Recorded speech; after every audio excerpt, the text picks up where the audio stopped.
Well, do the people you love feel loved by you? There are just so many dynamics that are wrapped around really understanding how to speak your loved one's love language fluently. Yeah. Call it the love language that matters most. That person in front of you, when they have you speaking their love language in their dialect, love doesn't get much sweeter than that. So we're not trying to put a lot of pressure on somebody. We're just trying to give information that makes what they want to do, what they choose to do, much more effective. Welcome to Building Relationships with Dr. Gary Chapman, author of the New York Times bestseller, The 5 Love Languages. Today, Doctors Les and Leslie Parrott join us to talk about a new tool that can help you express love in a way that connects with the heart of someone you care about. And today on a Summer Best Of broadcast, we go back to January when we featured a new resource, The Love Language That Matters Most. Find out about it at buildingrelationships.us. Again, it came out in January. And Gary, I'm sure you're excited about what's going to happen with this new resource. Well, I am, Chris, because it's going to deal with a lot of the things that people have asked me through the years about the love languages. It's been amazing to see how God has used that original book. It helps so many couples to learn how to connect with each other. But there have also been a lot of other folks who, well, I tried that, it didn't seem to help, da-da-da-da-da. And I think this book is going to give information that's going to help them really zero in on how to effectively communicate love on an emotional level so that they're meeting what almost all of us agree is one of our deepest emotional needs, and that is the need to feel loved by the significant people in our lives. So I'm excited about this book, and I'm glad that we're going to be discussing it today. Well, let's meet our guests. Doctors Les and Leslie Parrott are psychologists and #1 New York Times bestselling authors of numerous books, including Saving Your Marriage Before It Starts. Our featured resource today is that book that they've written with Dr. Chapman, The Love Language That Matters Most, How to Personalize Love So They Really Feel It. Just go to buildingrelationships.us. Well, Les and Leslie, welcome back to Building Relationships. It's always good to be with you, Gary, and it's great to be back on this program. We sure love working together, Gary. And can you believe, by the way, Gary, that we're finally getting to tell people about this book we've been working on forever? I'm ready. Why don't we start with a little background on the two of you? Tell us how long you've been married. Tell us why you do what you do, because I know you both have been involved in marriage enrichment for years now. So just share a little bit about your journey. Well, what's been so fun is that our journeys have connected over time because we've been married about 40 years, 41 years to be exact. And we've been working together on marriage and strengthening marriages. Originally, our calling was to help couples prepare well for married life. Yeah, our very first book together was Saving Your Marriage Before It Starts. And the very first sentence of that book says, we never had pre-marriage counseling, but we spent the first year of our marriage in therapy. And so we always have had a passion for helping couples launch lifelong love. But it doesn't seem possible. We've been married for 4 decades at this point. But we have 2 boys we're super proud of, and they both got married this past summer. I know. We're recently empty nesters, but we're thrilled for them to be launching their lifelong love. So that's kind of special. And they're both in graduate school now. So it's fun to have a front row seat to their futures. Both of these boys said they would never be what mom and dad are, psychologists, and guess what they're both doing? We're taking some great delight in that, aren't we? One of them is studying positive psychology, which I joke with him, it's kind of like a degree in the fruit of the spirit, because you study what goes right with people, whereas most psychologists are dedicated to helping, when things go wrong. And so he's studying curiosity and meaning and all these incredible things. And then the other boy is in the UK, and he's studying child psychiatry. So anyway, that's our family. And then we have these 2 delightful girls, these women, these young women. I know, we have daughters now. Yeah. And it's so fun. Les and I working together all these years. I'm a marriage and family therapist. He's a clinical psychologist. But Gary, it's really true that we have found ourselves in the same venues, on the same platforms, and shared this passion to help couples with marriages over all these decades. Yeah, the three of us have crisscrossed the country a lot, and even when we're not speaking, we've seen each other in airports. I've seen you spying the yogurt or the cherry pie in some shop on the main fairway there, and so anyway, it's so fun to be finally doing this project with you. It's just a delight. Well, I want to find out from you, Gary, how did you team up with these two to get this new look at the love languages? Well, a long time I've been working with Moody Publishers on 2 or 3 different projects in the future. And it just takes time to, you work on one thing and then another thing. But I've wanted to write something like this for a long time. And also, I teamed up with them because I knew them and I read their stuff and I knew their heart. And I felt like, this is a couple that we can work together, and they have some insights that will help me. If I co-author a book, it's because I think the other people that I'm co-authoring with know more than I do about some of this. So that's what motivated me, and I'm really excited about this book that's going to be released shortly. And I hope our listeners will get a copy, and I think they're going to find it really, really helpful. And I'm glad that we're going to share today some of the ideas that they'll find there. Well, let me ask you, Les and Leslie, as you've done this traveling and you've seen Gary and the yogurt and the cherry pie, you don't have to tell me more about that off the air, but you have probably seen how much this love language concept has meant to couples. Talk about that. Well, that is the truth. I mean, it's so ubiquitous. We live in downtown Seattle, and I'm sure you see it wherever you live, but the home of Amazon right here in Seattle, we see trucks almost on a daily basis that say next day delivery is our love language. And they need to have the name Gary Chapman after the end of that because they're stealing that phrase. But it is so ubiquitous and has helped so many people. And it's the kind of message that I think is only divinely given. I love Gary. Yes. Gary, I know you're smart, but you're not that smart.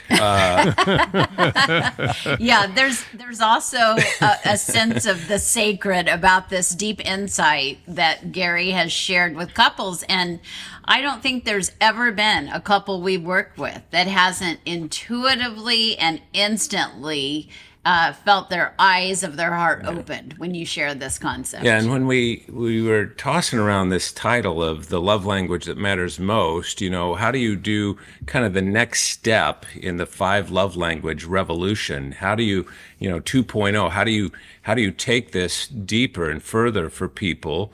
We were tossing around titles and so forth, and Leslie and I were at a restaurant here in our own city, and I had a little piece of paper on the table, and it said the title, The Love Language That Matters Most. And the server, she saw that, and she said, "Oh, we love the love languages here at this restaurant." And I said, "What do you mean?" She said, "Everybody has read this book here." I said, "Really?"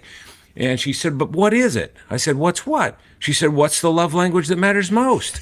I said, "Oh, okay." She said, "Is it mine? Mine's touch. Is it touch? Is it touch?" And I said, "Well, maybe." I said, "The love language that matters most is the love language of the person in front of you." And she put her pad and pencil down on the paper. She was dramatic, and she said, "Oh my goodness, that's it. That's it." And I said, "Gary, we got a title here." And I think that's one of the things, about it is that sometimes people have read the original book and they're really thinking more about themselves than they are about the other person.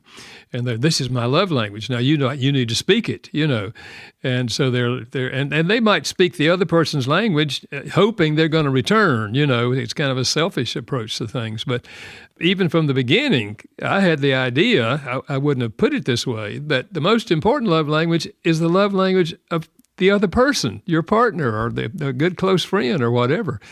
This is going to help folks who really want to be effective in communicating their love. Gary, the book is divided into 3 sections: the problem, the solution, and the tactics. My guess is the tactics, that's going to be the practical part of this. But let's look at some of the problems first. Why do you title that first chapter Lost in Translation? Because I think some folks have failed to connect emotionally with the other person for different reasons. But one is that often they're speaking the right language, but for the wrong reasons. I kind of alluded to this a little earlier. They are communicating in that language. They took the quiz, the free quiz that we have, where they just get the love language. And so they start speaking that language, and they say, come back to me and say, I've been speaking their language for 3 weeks, but they're not speaking my language. And I say, now let me make sure I understand you. You're speaking their language in order to stimulate them to speak your language? I said, that sounds more like manipulation than it does love. Oh, well, listen, we're all self-centered, and just by nature. And so sometimes that's why the message doesn't get through, is because they get the sense. The other person gets the sense. You're just trying to manipulate me. You're doing these kind things to me or speaking my language because you want me to do something for you. And so they miss. It's lost in translation. I think another reason is that they often neglect the second love language. And sometimes your primary love language and your secondary love language are very, very close. So if you only speak the primary language and you don't speak the secondary language, you're still going to miss them. They're still going to wonder, about, do you really love me? And so, it's these kind of things that I think we're dealing with in that section. A person says that they need all 5 love languages. I've heard that several times. My spouse says they need all 5 love languages. And what I found out is that is typically as a person, 2 kinds of people. One, they either felt loved growing up. Their parents probably spoke all these languages and they've always felt loved. Now they're married and their spouse is speaking all of them and they feel loved. And so any one of them, But the other is people who grew up where they never felt loved. And so they don't know what makes them feel loved. In fact, they're not even sure what it feels like to feel loved. But at any rate, there are reasons. You can be sincere and still miss the other person emotionally. And that's what we're trying to open up the book with, the reality that we need help in order to be really effective in communicating love in a way that's going to be super meaningful to the other person. All those reasons we talk about in this first chapter, and then, Gary, of course, that leads to kind of the issue that we hear so many people stumbling upon, and that is, man, I'm speaking their love language. I read the book. I heard Gary speak. I tune into the radio. I know what her love language is, and for some reason, it's just not connecting. It's not filling up her love tank. And we've experienced this in our own marriage, so we certainly get it that it happens to other couples. I mean, for sure that my number 1 love language is words of affirmation. You know that. And as soon as I learned that, I became a walking Hallmark card. I just, and I thought the whole point was just to encourage you. And man, you can do it. And you got this challenge. You're going to slay that. And I thought the whole idea of this love language was to encourage her. You were my personal cheerleading squad. Yeah, and what I didn't realize is, you can speak for yourself, but I know it was putting pressure on you. Yeah, so the funny thing is, he was just doling this out with generosity and the biggest heart, and I was getting deflated because that literally would create anxiety for me. It would just put pressure on me, like, well, I didn't even want to do that thing you're saying I'm so good at. Do I really have to do it, But then when we started really getting into the dialects, I started, I got the insight, and so did you, that there are other kinds of words of affirmation. And the one that really strikes my soul is compliments. Yes. Yeah. I love to hear the thing you already did was amazing, or, yes. How there's no pressure in that. There's no pressure in that. Or, how the sweater I have on today makes my eyes sparkle. And it does, by the way. I was going to say that earlier. I was going to say that, and now you've taken it. And the truth is, that is so soul filling for me that I'll probably wear the sweater for 20 days. So it all comes down in so many ways to understanding not just their love language, but their dialect. And Chris, I don't know if you've noticed this, but Gary is from a particular part of the country where they have a little bit of a dialect. Have you noticed that about Gary? I have. Yeah, I pick up a He little has bit of that that. southern drawl, and it's so easy and just as smooth as molasses. But the whole idea, and I grew up in Boston, by the way, where we dropped our R's. I've corrected the way I speak, so I don't say "pock," I say "park." But we all have these dialects that we grow up with. Well, the same is true in our love languages. Right. And so what Gary and Leslie and I have done for the last several years now is to really understand those dialects and do some research on that so we can bring that to people that are really wanting to make sure they're speaking. The happiest people on the planet are people that can speak each other's love language, that can put themselves in each other's shoes. And as Gary was saying earlier, not just thinking about, oh, hey, you're supposed to speak my love language, but they're really focused on how to speak the others and get fluent in that love language. And so that's what this book is all about. That's why we wrote it. Does that make sense, Chris? It does, and it makes sense because what you're trying to do is actually know the other person. If you go deeper, and I think that's what the point of this new book is. It's kind of like love languages on caffeine or steroids, where you really understand the other person even better. Now, you've just used the words of affirmation. I love that example. Can we take one other love language and tell me a dialect? Take me deeper into this. Let's say physical touch. Let's say the spouse has, we're talking about a married couple, the other spouse, their love language is physical touch. How do you go deeper with that? Well, I know one example that comes to mind right away because Gary and I were in Nashville not very long ago for a speaking engagement. We were I don't know how many people were in the room there, Gary, but maybe 1,000, something like that. And we were having people share their love languages. And one woman said, well, physical touch is my love language, and he knows it, but he's not speaking it the right way. And she said it with a lot of flair, and everybody was kind of laughing.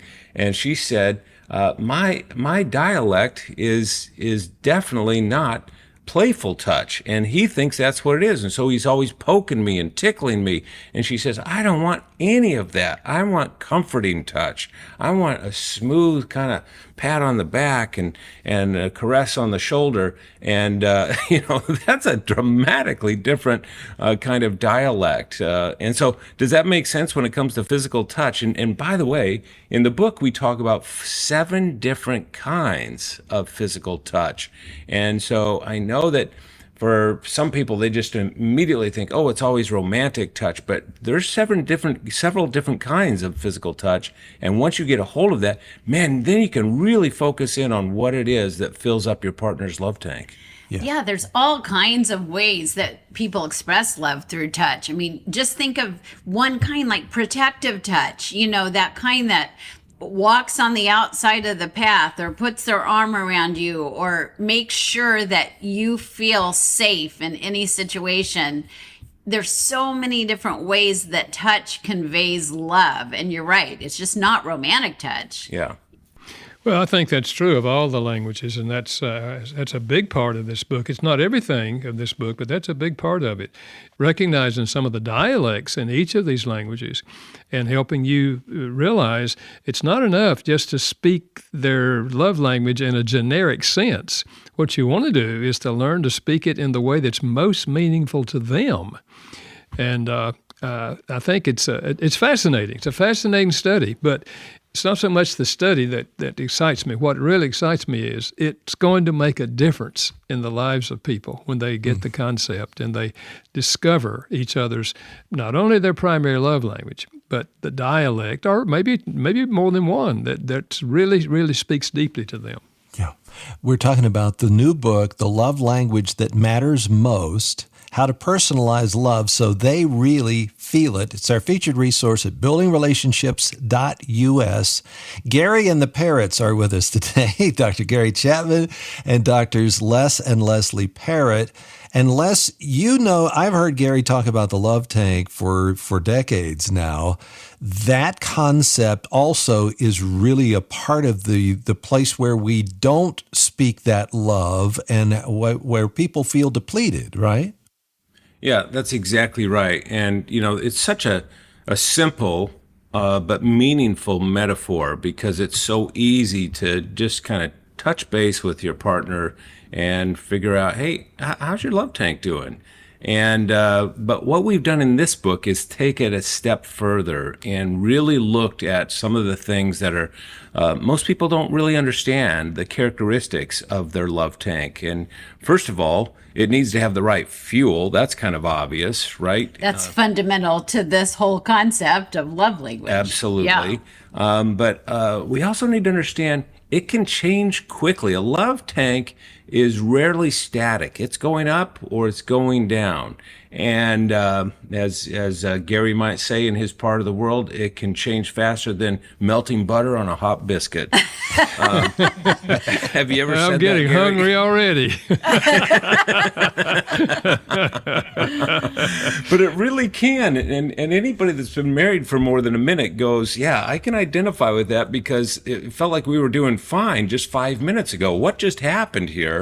And suddenly their love tank is just drained. That's right. The good news is it can suddenly fill as well. So that can be happy, when you know the power of this. Right. But we do talk about, in the book, we talk about how it can drain faster than it fills and that magic ratio from, John Gottman's research on. Oh, it was so powerful because sometimes we make the mistake of thinking, one hard knock, that's not so bad, but it takes a lot of extra love. As a matter of fact, one of my favorite concepts is the fact that we all have love leaks. They're just things that just drain that tank nearly instantly. Yeah. Right? What's an example of a love leak? I mean, when you're a words of affirmation girl, there can be just that critical comment and it's like... Okay, I'm cringing. You can stop now. You don't have to go any further. No illustrations, please. Exactly. Yeah. Exactly. Yeah. And the other thing is, and this was interesting, I remember, Gary, when we were, going back and forth with concepts and so forth, and we'd get on the Zoom and talk on the weekends, and so we were writing this book together and realized, something? These love tanks come in different sizes. And that was kind of a new insight to us as we began to think about tank size for a person. And there's small love tanks and there's large love tanks, and it has to do with capacity. Some people, if you have a small love tank, it fills quickly, but also empties just as fast, whereas people with a large tank, man, they can live for a long time on a compliment. We all can, but relative to others, there's some people that just, wow, I'm good for a long, and so it's that kind of thing. We have different sensitivities, and we have, the whole concept is, as you read through the book, is you're going to just take these fundamental concepts that Gary came up with in the original book, and we just go deeper with more texture and more nuance and more practicality in so many ways. Yeah, Gary's already talked about the profound effect it has on us if we were either loved especially well in our story growing up, right? In our family that created us, or if we experienced especially a lot of neglect. And that shapes our love tank, just like it shapes our love language capacity. Yeah, that's exactly right. Gary, what is the number one problem in being able to speak the love languages or becoming multilingual, speaking the primary and the secondary? Well, I think one thing is effort. Yeah, it's a choice. Do I want to live with the person who has an empty love tank? That's no fun. And as Christians, of course, we're called, and we have the biblical example of Jesus, who said, I did not come to be served, I came to serve. And if we follow his model, then our attitude is, I want to do everything I can to enrich your life. If it's a marriage or even other people that we encounter, I want to enrich your life. So it's choosing an attitude of love. That's the first step. And then as Christians, we have outside help. I mean, God will help us if we're saying to God, Lord, I want to show your love to my spouse or whatever the relationship is. So it's choosing an attitude, whereas by nature, we are self-centered and we choose a selfish attitude. And that's why in many marriages, for example, when it comes near the end and they're getting ready to divorce, the one or more of the individuals have the attitude, I'm out of here because I'm not happy. You're not making me happy. See, selfishness.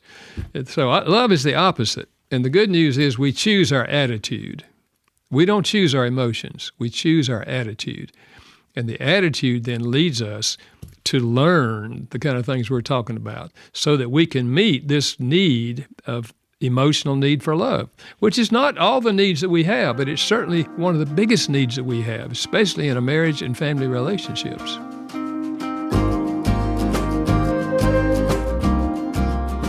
Thanks for joining us today for the Building Relationships with Dr. Gary Chapman podcast.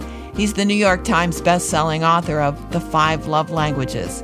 You'll find more simple ways to strengthen your relationships at buildingrelationships.us. There you'll see a link to our featured resource today. It's the new book, The Love Language That Matters Most, How to Personalize Love So They Really Feel It.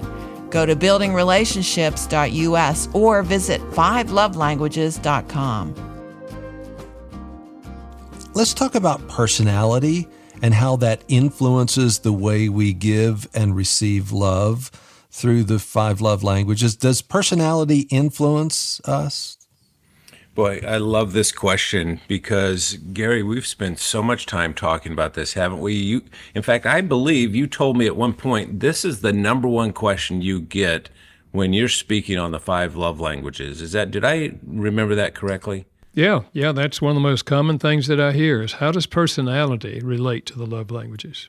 And so Gary, said to Leslie and me, hey, this is your business. You understand personality. You assess personality and so forth. Let's look into this. How does it shape it? Well, of course, personality shapes everything we do in interpersonal relationships, so it's got to impact our how we speak another person's love language.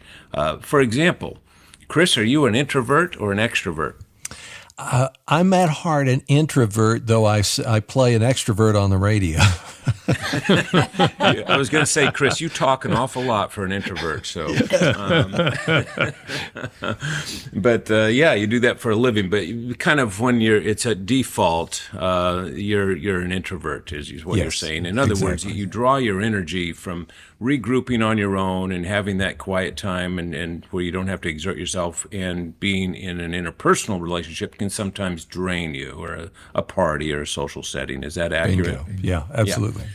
So when it comes to speaking, and by the way, Chris, what is your number one love language? Now you put me on the spot. Gotta go deeper. I think it's probably words of affirmation, though physical touch is really important to me as well. Well, let's just take words of affirmation. And by the way, of course, everybody can have more than one primary love language. And by the way, one of the things we highlight in this book is how you really need to tune into your foreign love language, especially if somebody in your life has that as their primary love language. So we can come back to that maybe, but let's stay on personality here for a second.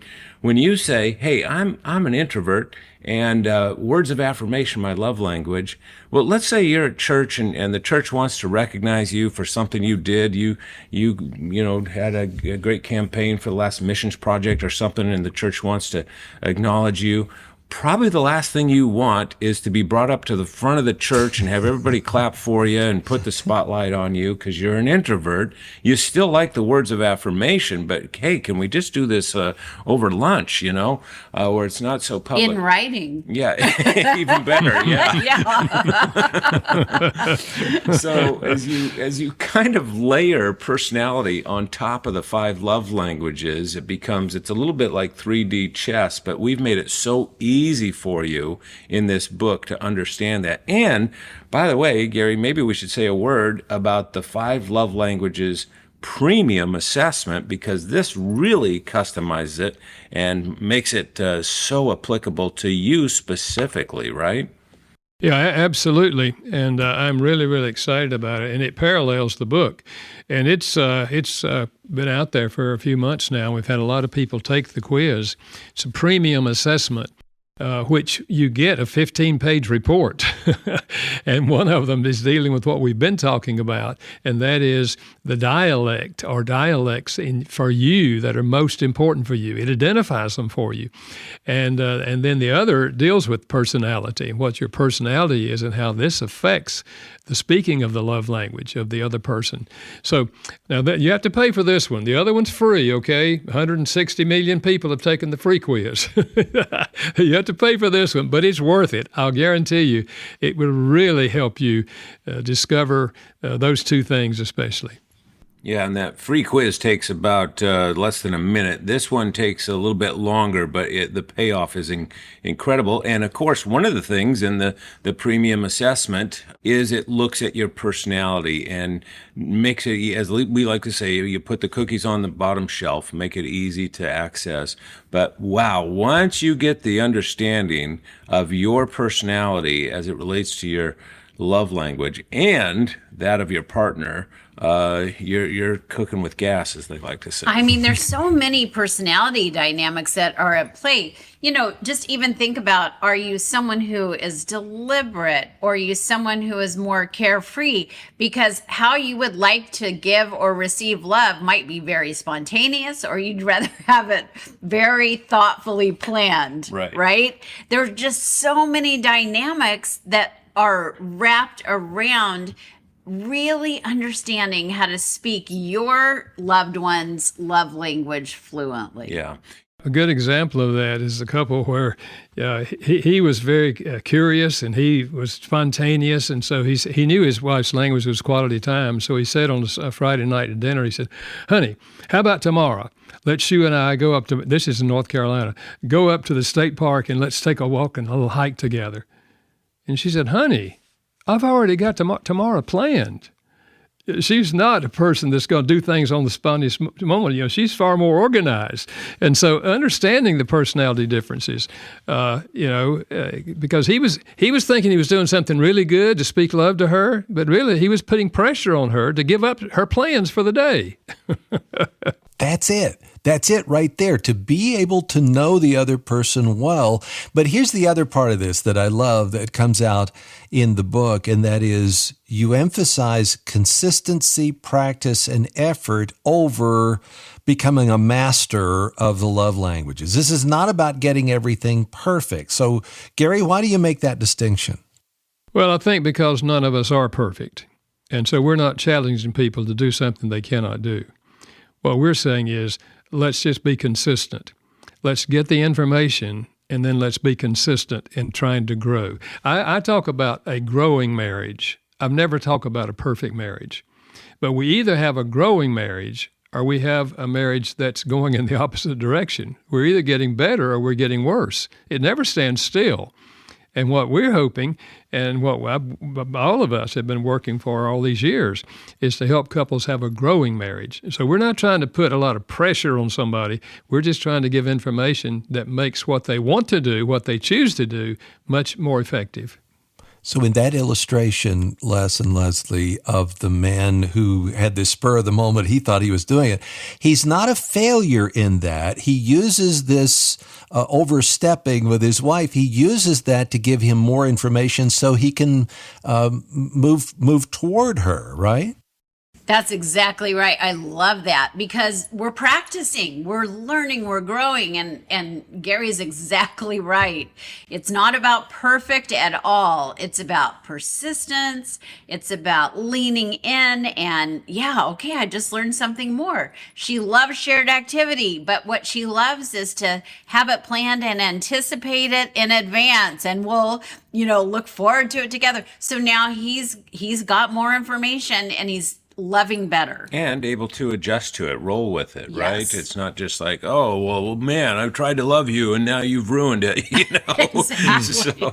But to be able to adjust and go, okay, I have some understanding, I have some patience and grace for that. I like the phrase, it's not about perfection, it's about presence. As long as you still stay present with the person, you don't have to be perfect. And that's where grace comes into play. And grace goes a long way. Nobody arrives. Nobody woke up this morning and went, well, guess what? I'm perfect at speaking the love languages consistently 100% of the time, Nobody, even Gary Chapman, is not perfect at the love languages. Don't say it. It can't be true. I'm guilty.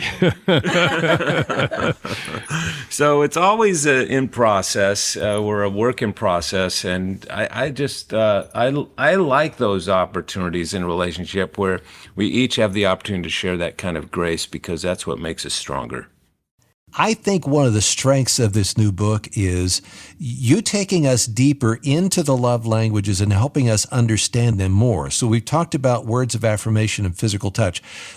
Let's go to gifts. Les, how do we go deeper in gifts? Because I think of, for my wife, I'll get her a dozen roses. That's it. I've checked it off the list. There's more, right? Oh, absolutely. And in fact, this happens to be my foreign love language. This is the one I am least inclined to speak and least inclined to appreciate from somebody else. And doesn't mean I don't value it. Of course I do. But man, I learned so much about myself and the people that I love as we began to study this love language, receiving gifts. And as you know from what we talked about earlier, each of these love languages in this new book, The Love Language That Matters Most, we hone in on the dialects of each love language. Now, there happens to be 4 dialects of receiving gifts. And one of the reasons I like talking about this is now, I feel like I have confidence in giving gifts to anybody in my life that really kind of land in the way that I want them to. And it has to do with thinking through. First of all, do you appreciate a gift that is heartfelt or practical? And I know for a fact Leslie loves heartfelt gifts. She will. Amen. Preach it. She will take a handmade card over an umbrella any day of the week. So, and we live in Seattle. I was going to say, in Seattle, she needs more than one umbrella. So that's a pretty helpful distinction in and of itself, a heartfelt gift over a practical gift. And then the other kind of continuum to think about is the person that you're trying to love, do they appreciate a simple gift or an extravagant gift? Some people are embarrassed by an extravagant gift. I didn't understand this until we got into the research on this, but some people I just want the gift to be simple. I don't need much at all. Now, of course, there's other people that are like, are you kidding? Spend as much money as you can find to bless me. But understanding that continuum, and so I know that Leslie, she likes a simple gift more than an extravagant gift. Would she like jewelry? Maybe, but she's just as good with something that is, like flowers or something that's really homemade, or even a poem. As a matter of fact, to underscore this, for our 25th wedding anniversary, you bought me the most beautiful tennis bracelet. Oh, yeah. It was gorgeous. I loved it. Right. But in walking around the very first day I had it on, Yes. it slipped off my wrist. Yeah. We spent like an hour and a half trying to find it and retrieve it. And I looked at you and said, I love you, and this is a beautiful gift. Go return it right now. I can't take the pressure.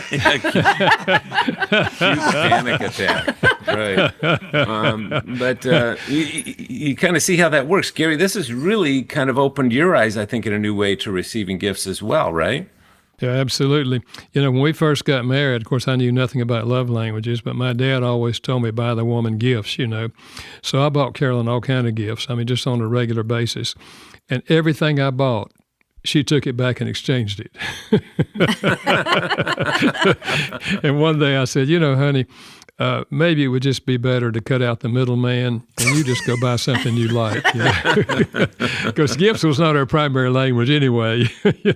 But I think this whole thing, I remember the account of a guy who he gave his wife practical gifts, coffee makers and all kind of things like that on certain days each year. But finally, he got this picture one day that he was going to have a man do actually a photograph of her, a portrait of his wife. And so he did. And then he took her out to dinner that night. And when the dinner was all over, the waiter brought out this covered portrait and said, "This is a gift from your husband." And she opened it up and she said, "I can't believe this. I can't believe it. You did this for me?" It was meant more than that one fanciful gift, meant a whole lot more. Sentimental gift, really, meant a whole lot more than all those practical kind of gifts he had been giving her. So it makes a big difference what dialect you speak.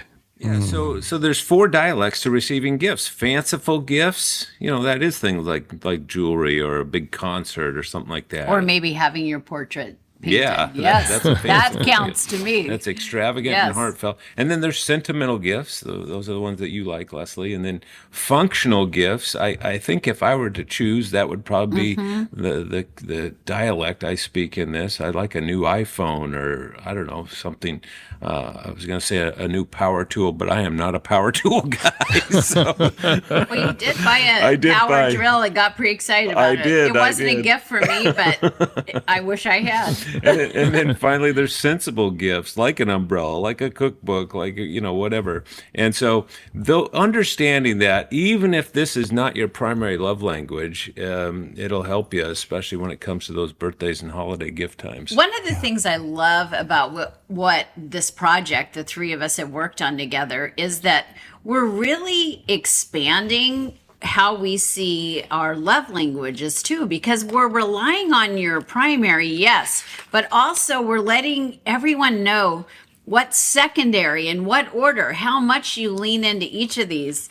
So, of course, we have opportunities to love the people in our lives all year long with gifts, whether or not it's their primary, their secondary, or further down. And wow, does this really help us to lean in to those occasions and just charm them? Yeah, it's so true. Hey, Chris, can we talk about acts of service before we wrap this whole thing? Absolutely. This is my love language, and I think people need to know how to love me more effectively. So. Is this interview about me? Should I be taking notes? Yes, get out the notepad. No, I just, as another example of how we get into these dialects, because acts of service, for me, Leslie always thought that just kind of meant doing things that were showing care, and that's certainly an important thing. But when we got into this and really uncovered the dialects of acts of service, she realized that it was saving time that really filled up my love tank. That is what rocks your world. Yeah. When I can go stand in a long line at the post office and spare you that egregious experience, right. Your love tank is overflowing. Anything that gives me back time, I feel like, oh, you love me so much because I value having my time to get other things done or whatever. But I used to pour myself into the caring acts, as you mentioned, and I would just, if you had to work late and I was going to bed, I would turn down your side of the bed and, just, you didn't even notice. No, I didn't notice. But I do notice when you save me time. Yes. So, Chris, that's just another example of how these dialects can change the way we speak the other person's love language.